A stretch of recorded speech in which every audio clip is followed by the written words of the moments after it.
Hulgar was born of his mother's hubris and a god's jealousy.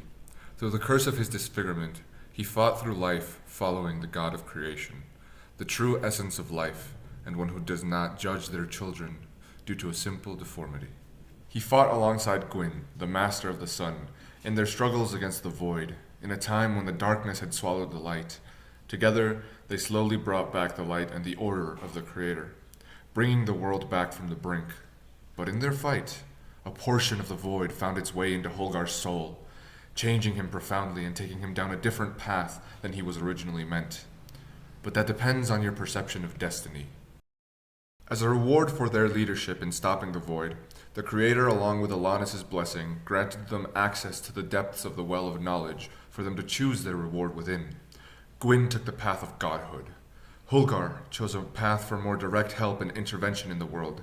He became king in the eastern stretches of the world, ruling with a fair hand and following the path of order he used to save the world. Erecting the first temples for his old friend, Von Betha quickly became an almost utopia of the age. Knowledge spread quickly, and an incredible army formed in this new settlement. The world began to fear this growing power. A man directly backed by a god who is his friend. Who could stop that? Some people looked back on the recent history of the world, and how Hulgar along with Gwyn saved them. The more extremist among those in fear of the sun's and his spear's power went to look for the void. But they found other things. Ripping open portals into the world, they brought in the aberrations that consumed.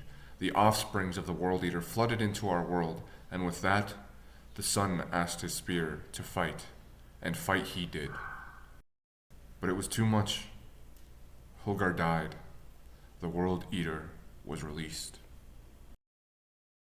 However, with a god at Hulgar's side, Gwyn decided that it was not time for him to go.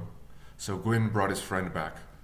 Hulgar was then able to slow the assault against the world, slowing the World Eater's progress.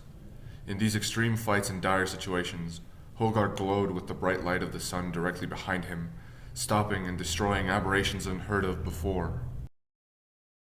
Again, it was too much. Hulgar was ripped from life, and the World Eater's power surged as the sun darkened. The fight went on for generations, Hulgar dying and coming back, over and over and over again, until a man with the spark of the Creator in him crafted the idea of the divine trammels, and with the help of Poseidon's champion, they made them a reality. Gwyn came down to fight with Hulgar and his friends, eventually ending the fight and imprisoning the World Eater.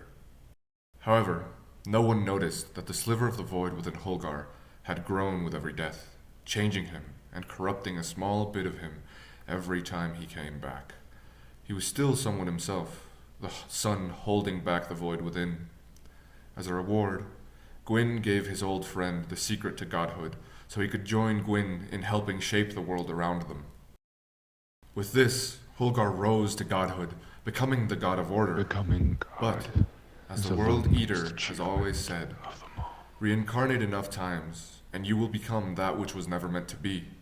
And as such, after a long time alone, with nobody measuring up to what Hulgar deemed worthy of his orderly court, he changed. That is the story of the Order God, Hulgar, and how he became Cthulhu the Mad.